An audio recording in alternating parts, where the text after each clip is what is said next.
If you're familiar with taking screenshots on an iPhone, you'll find that the same applies here. Simply hold down the home button and hit the power button. This will capture an image of whatever's on the screen. When you display the lock screen, you'll notice a picture icon in the lower right corner. Hitting it will present a slideshow, your iPad displaying every photo you have on it. While there are 4 apps preloaded in the dock, you can actually add up to 6 in it. Simply press and hold down any app and drag it to the dock. Just double tap the home button and press and hold on one app till they all start shaking on the screen. Tap the red circle in the running apps to close them.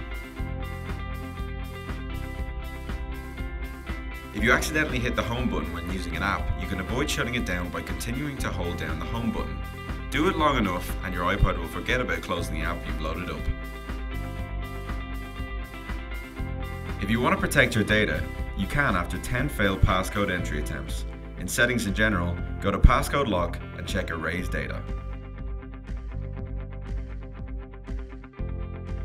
Sometimes you want to work without any distractions, and the side switch does just that. If you go into Settings, General, you can set the switch to lock in either Portrait or Landscape mode.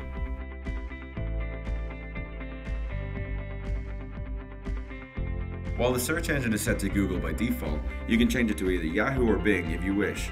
In Settings, go to Safari, and then Search Engine. If there are other people using your iPad regularly and you want to limit the content that they can access, go to General, then Restrictions, and enable them to select what apps can be accessed. If a numerical password isn't strong enough, you can make it more complex. In Settings, go to General, and then Password Lock, and turn off Simple Password. You'll then be prompted to enter your old and new password.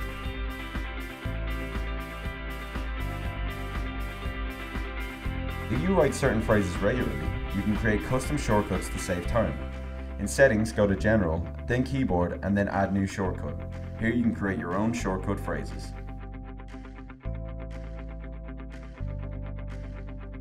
If you turn multitasking gestures on in General Settings, this will allow you to use 4 or 5 fingers to swipe left and right between apps, swipe up to reveal the multitasking bar, and pinch your way back to the home screen.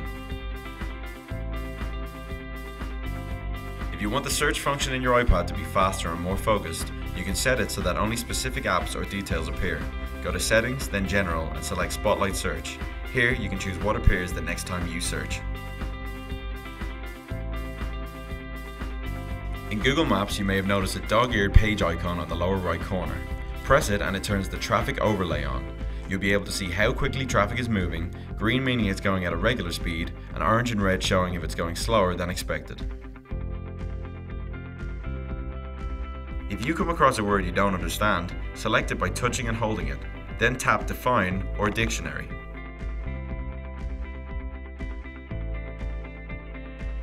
On the keyboard, swiping up the comma key quickly will insert an apostrophe, and swiping up the full stop key inserts a quotation mark.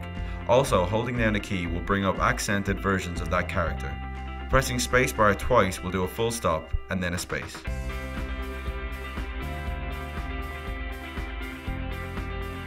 Instead of going into the iPad's music player, you can immediately access it by double tapping the home button and swiping it to the right. You'll find a mini music player where you can play the current track, as well as adjusting the volume and screen brightness.